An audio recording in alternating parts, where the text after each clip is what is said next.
Hello, hello! Kumusta po ang lahat? So, for today's video, ayan po, bago ako pumasok sa work, nililiguan ko muna ang aking mga chikas. So, they have school. May school po sila in the afternoon class. So, yan. Niliguan ko na sila kasi medyo malilate ako ng uwi in the evening para hindi sila maligo ng very late. So, after lunch, naligo na po sila and then they will go back to school.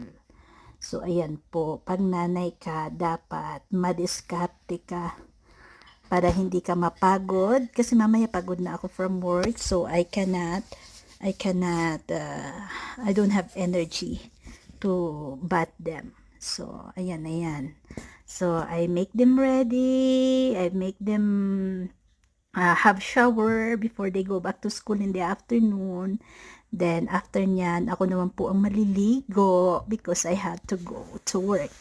Okay, that's all for today. See you in our next mini vlog po. Thank you. Please don't forget to subscribe and follow for our more videos. Bye-bye po. Ingat. Have a nice day.